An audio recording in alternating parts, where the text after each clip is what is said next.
इस सांची के स्तूप पर आकर के मैं जिम्मेदारी के साथ में कह सकता हूँ कि भारत की संपत्ति, भारत की बौद्धिक संपदा, भारत का ज्ञान, भारत का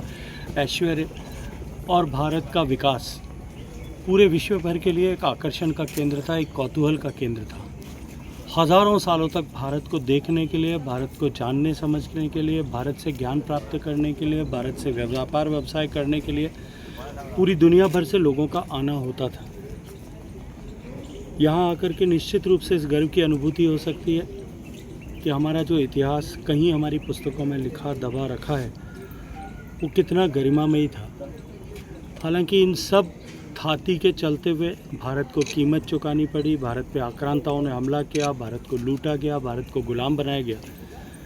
लेकिन आज एक बार फिर आज़ादी के 75 साल पूरे करने के साथ ही भारत आदरणीय नरेंद्र मोदी जी के नेतृत्व में उस मुकाम पर आकर के खड़ा हो गया है जब पूरे विश्व भर का आकर्षण भारत के प्रति एक बार फिर वापस बढ़ने लगा है।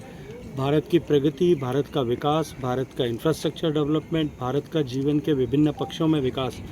ज्ञान और विज्ञान की विभिन्न विधाओं में भारत की प्रगति और गति अब एक बार फिर पूरी दुनिया को आकर्षित कर रही है। ऐसे में भारत में पर्यटन की असीम संभावनाएं हैं।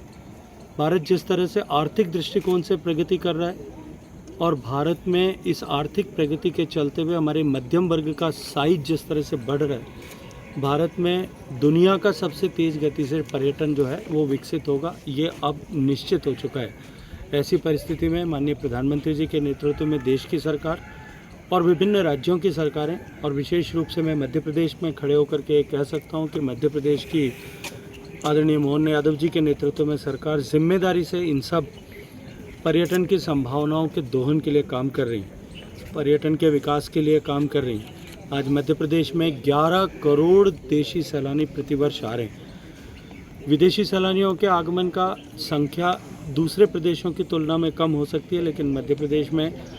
दूसरा जो है विदेशी सैलानियों के आगमन भी नित्य निरंतर बढ़ रहा है। और आने वाले समय में जिम्मेदारी के साथ में मैं कह सकता हूँ कि इन सब स्ट्रक्चर्स, इंफ्रास्ट्रक्चर्स, इन सब सुविधाओं के चलते हुए पर्यटन के क्षेत्र में